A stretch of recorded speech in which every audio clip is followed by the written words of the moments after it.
सबसे पहले मैं आपको कुछ फ़िल्मों के नाम बताता हूँ। तानाजी, वार, गली boy, Suryavanshi, Brahmastra part 1, Jug Jug Jiyo, Animal, the Kerala story, Tiger 3, Pathaan, Jawan, Gadar 2, भूल भुलैया 2, इस साल आई भूल भुलैया 3, स्त्री 2, ये सब क्या हैं? आप कहेंगे तो बड़ी हिट फ़िल्में हैं, पिछले 4-5 साल में आई हैं और लोगों ने खूब देखी है, बॉक्स ऑफिस पर इन्होंने खूब पैसा कमाया है, बड़ी तारीफ़ें मिली, लोगों ने खूब वाह-वाह किया। लेकिन आप ये बताइए कि क्या ये वाक़ई ऐसी फ़िल्में हैं, जिनको एक बार फिर से आप देखना चाहेंगे? या आज ये थिएटरों में लग जाए, तो आप कहेंगे चलो यार फिर से देख कर आते हैं, वार फिर से देख के आते हैं, जुग जुग जियो फिर से देख कर आते हैं, सूर्यवंशी फिर देख कर आते हैं। दरअसल ये वो फ़िल्में हैं जिनको मार्केटिंग के दम पर, जिनको प्रचार प्रसार के दम पर, जिनके बारे में बहुत सारे सच्चे झूठे कलेक्शन दिखाकर जो है, वो बॉक्स ऑफिस पर बड़ा बनाया गया। जवान और पठान जैसी फ़िल्में, शाहरुख खान का नाम। लेकिन क्या ये सिनेमा था? क्या ये वो सिनेमा था जो एंटरटेनिंग कहलाता है? क्या ये वो सिनेमा था जिसको देखने के बाद आप जो है बिल्कुल आपका मन आनंदित हो गया और आप इसको इन फ़िल्मों को जो है कई महीनों और बरस बीतने के बाद भी याद करते हैं? दरअसल ये फ़िल्में वो नहीं है, जैसे मैंने कहा ये मार्केटिंग वाली फ़िल्में हैं। इन्हें एक प्रोजेक्ट की तरह बनाया। अब इस तरह की बातें जब मैं कहता हूँ या मेरे जैसे कुछ और फ़िल्म समीक्षक हैं वो कहते हैं, तो बहुत सारे लोगों को बड़ी मिर्ची लगती है उसमें। कि यार इन्हें तो कुछ पसंद ही नहीं आता, ये तो वो फ़िल्म है जो मास का सिनेमा है। ये मास का सिनेमा नहीं है, ये मार्केटिंग का सिनेमा है। और अब ये बात जो है खुद फ़िल्म इंडस्ट्री के डायरेक्टर बोलने लगे हैं।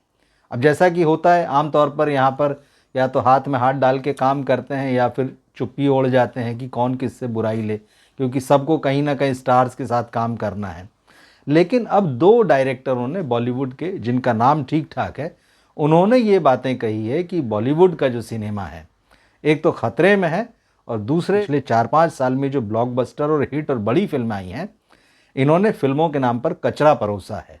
इनमें 1970s में जो मनमोहन देसाई साहब के ज़माने का एंटरटेनमेंट था सिनेमा का, वो नहीं है। इसमें मास के सिनेमा में जो एंटरटेनमेंट होना चाहिए वो नहीं है। और ये दो डायरेक्टर कौन हैं? एक है आर बाल्की और दूसरे हैं विक्रमादित्य मोटवाने। इन दोनों को जो है फिल्म इंडस्ट्री खूब अच्छे से पहचानती है, इन दोनों को दर्शक जो हैं खूब अच्छे से पहचानते हैं और इन दोनों की कुछ फिल्मों को ऑडियंस भी मिले हैं, तारीफ़ें भी मिली हैं, तो इसलिए कतई अनजान नहीं है, इनको सीरियसली लिया जाता है। ये सीरियस मेकर हैं और ये ऐसे मेकर हैं जो कॉमर्शियल में भी काम करते हैं, जिन्होंने ऐसा सिनेमा बनाया जो कॉमर्शियली भी सक्सेसफुल रहा है या देखा गया है और इनका एक अपना क्लास ऑडियंस भी है। तो सबसे पहली बात तो हम करते हैं आर बाल्की साहब की, जिन्होंने अमिताभ बच्चन के साथ भी काम किया है, जिन्होंने तमाम बड़े सितारों के साथ काम किया है। तो आर बाल्की ने पुणे की एक यूनिवर्सिटी में अभी एक स्टेटमेंट दिया है। उन्होंने कहा है कि आज का जो सिनेमा हो गया है, जो मास का सिनेमा है, जो मसाला सिनेमा है, जो ये ब्लॉकबस्टर रहा है पिछले 4-5 साल में, ये बहुत बोरिंग सिनेमा था। वास्तव में ये घटिया सिनेमा था, उनका कहना है। उन्होंने कहा कि अगर आप इन फिल्मों को देखिए तो ना तो इसमें इंटेलेक्चुअल लेवल पर कोई चीज़ है और ना ही इसमें आर्टिस्टिक लेवल पर कोई चीज़ है। बिल्कुल सच बात है। आप पठान में क्या ढूंढेंगे, आप जवान में क्या ढूंढेंगे, आप सूर्यवंशी में क्या ढूंढेंगे, आप कबीर सिंह में क्या ढूंढेंगे? क्या है, क्या आर्टिस्टिक है इसमें? क्या ये सोसाइटी को एंटरटेन कर रहा है या इंटेलेक्चुअल लेवल पर इसमें क्या है? इसी साल की बात कर लें, स्त्री 2 आई है, इस साल की सबसे बड़ी फिल्म है, बॉलीवुड के तमाम रिकॉर्ड तोड़ दिए इस फिल्म ने। भूल भुलैया 3 है, खूब चल रही है। भूल भुलैया 2 भी आई थी, ज़बरदस्त थी। गदर 2 आई थी, 600 करोड़ रुपए कमा लिए। लेकिन क्या है इसमें? इसमें कौन सा एंटरटेनमेंट था, कौन सी आर्टिस्टिक वैल्यू है इस फिल्म में?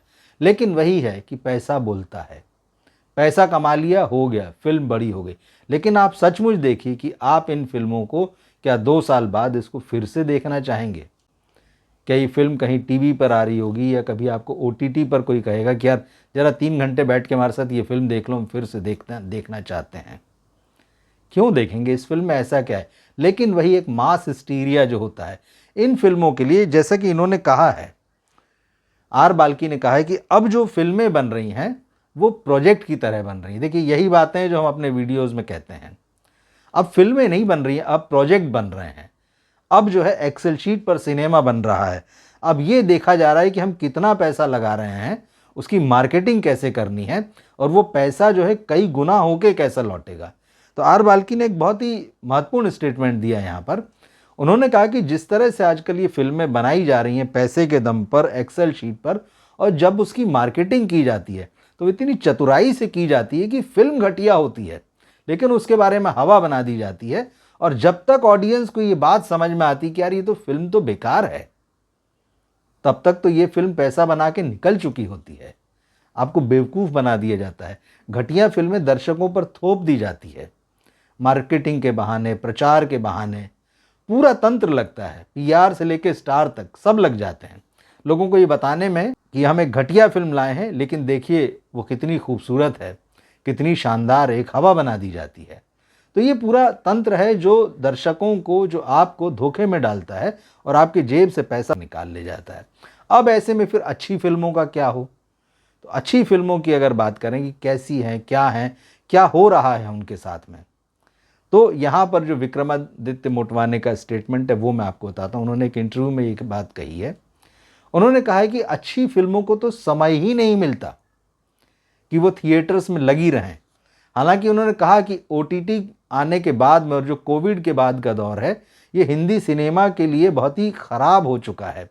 उन्होंने कहा कि पिछले कुछ सालों में साउथ के सिनेमा ने, तमिल ने, मलयालम सिनेमा ने, तेलुगु ने, कन्नड़ ने राइज़ किया है, ग्रो किया है अपने आप को, कंटेंट वाइज रिच बनाया है, फिल्म मेकिंग में वो रिच हुए हैं, लेकिन उनका कहना है कि हिंदी सिनेमा आगे नहीं बढ़ सका है। और उनका कहना है कि ओटीटी से पहले का जो दौर था उसमें तो भी लग रहा था कि शायद हमारा सिनेमा बदल रहा है, इसमें कुछ चीज़ें बेहतर हो रही हैं। फिल्में थिएटर्स में भी आ रही थी उस समय। ऐसी फिल्में जो आज ओटीटी के लिए बस कही जाती, जिसमें कहा जाता है कंटेंट है, उसको ऑडियंस ने थिएटर में जाकर देखना शुरू कर दिया था। और कुछ फिल्में थीं जो लगी थिएटर में, उनको तारीफ मिली, चली, जैसे न्यूटन थी, जैसे मसान थी, जैसे कोर्ट थी। ये फिल्में थिएटरों में लगी और बाकायदा चली, लोगों ने देखी, तारीफ़ की और कहा कि तब हाँ, हिंदी सिनेमा अब कुछ बदल रहा है। लेकिन फिर अचानक जो है कोविड का दौर आ गया और फिर ओटीटी आ गया और उसने फिर सारे समीकरण जो हैं बदल दिए। विक्रमादित्य मोटवाने यहाँ एक बहुत इंपॉर्टेंट बात कहते हैं। उन्होंने कहा कि अब जब ऐसी फिल्में बनती हैं, जिस तरह की ये फिल्में कोर्ट हैं, मसान है, न्यूटन है, उन्होंने कहा कि अब अगर ये फिल्में बन रही हैं तो उनके पीछे आपको बहुत ही मजबूत प्रोड्यूसर चाहिए। उन्होंने कहा जैसे लापता लेडीज़, ट्वेल्थ फेल, ये फिल्में इन्हीं कैटेगरी में आती हैं। कोर्ट, न्यूटन, मसान जैसी कैटेगरी में आती, हटकर है ये फिल्में। लेकिन अगर ये फिल्में थिएटर में लगी रहीं, बनी रहीं, तभी लोग देख पाए, वरना होता क्या है उनका कहना है, अगर मजबूत प्रोड्यूसर नहीं है तो फिल्म को पहले वीकेंड में तो ऑडियंस मिलना ऐसी फिल्मों को बड़ा मुश्किल होता है। 2 दिन, 3 दिन, 4 दिन रहीं और उसके बाद थिएटर मालिक कहते हैं अरे भाई फिल्म नहीं चल रही, हटाओ यहाँ से। लेकिन यहाँ मजबूत प्रोड्यूसर चाहिए जो कहे कि नहीं, हमारी फिल्म को आप लगाए रखिए। तो आमिर खान में वो स्टार पावर है, आमिर खान के एक प्रोड्यूसर के रूप में एक मजबूती है, वो अपनी फिल्म को बनाए रख सके थिएटर में। थिएटर में तो क्या मतलब, अब तो वो अपनी ताकत के बल पर इस फिल्म को ऑस्कर तक में ले गए हैं। यही वजह कि ये फिल्म जब लगी रहेगी, उसकी पब्लिसिटी होगी, वर्ड ऑफ माउथ होगा, तो लोगों को पता चलेगा, तो लोग धीरे धीरे आते हैं ऐसी फिल्मों के लिए। इनमें स्टार पावर नहीं है। बहुत सारे लोगों ने, जिन्होंने लापता लेडीज़ देखी होगी, आप उनसे पूछिए इनके जो 3-4 जो मेन कलाकार हैं वो कौन कौन है, तो आदमी कहेगा अच्छा हाँ रवि किशन है उस फिल्म में, लेकिन रवि किशन के बाद लोग नहीं नाम बता पाएंगे। तो ये स्थिति है। यही स्थिति जो है ट्वेल्थ फेल के साथ में थी। ट्वेल्थ फेल जो है, विधु विनोद चोपड़ा प्रोड्यूसर थे, डायरेक्टर थे, मजबूत हैं, फाइनेंशियली मजबूत हैं, उनकी एक रेपुटेशन है, तो उन्होंने मजबूर किया, उन्होंने अपनी ताकत का इस्तेमाल किया और थिएटर से कहा आप मेरी फिल्म को लगाए रहिए। उनके पास पैसे का भी बैकअप था, तो हर तरह का बैकअप चाहिए होता, और तभी वो फिल्म जो है उसने लोगों के दिलों में राज किया। आज भी देखी जा रही है वो फिल्म, पसंद कर रहे हैं।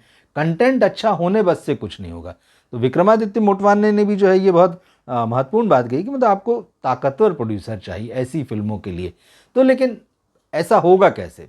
सवाल ये है कि ये प्रोड्यूसर के इंटेंशन पर डिपेंड करता है कि वो कैसी फिल्म को सपोर्ट करना चाहता है। ये जो एक्टर्स हैं, जो स्टार्स हैं, उनके इंटेंशन पर ही डिपेंड करता है कि वो कैसी फिल्मों को सपोर्ट करना चाहते हैं, कैसी फिल्में करना चाहते हैं। तो ये बात सच है कि हिंदी सिनेमा में फ़िलहाल स्थितियाँ बदलती नहीं दिख रही है, और ये बात जो है आपको नोट कर लेनी चाहिए, क्योंकि ये जो मार्केटिंग वाली फिल्में आती हैं, जो पीआर वाली फिल्में आती हैं, जब पैसा कमा के, बना के, सैकड़ों करोड़ रुपए बना के निकल चुकी हैं, अब आपसे कहा जा रहा है और अब आपको भी एहसास होगा कि हाँ यार फिल्म तो वैसी थी नहीं इतनी बड़ी जिसने 100 करोड़ 200 करोड़ और 500 करोड़ कमाए, लेकिन वही होता है कि चिड़िया तो जो है वो खेत चुग गई है। तो इस तरह से बेवकूफ़ बनाया जाता है। तो ऑडियंस ही बदल सकते हैं सिनेमा को। ऑडियंस अच्छी फिल्में देखना शुरू करें। ऑडियंस ऐसी फिल्मों को जो जिसकी हवा बनाई जाती है उस हवा में ना बहें, यही सारी चीज़ें।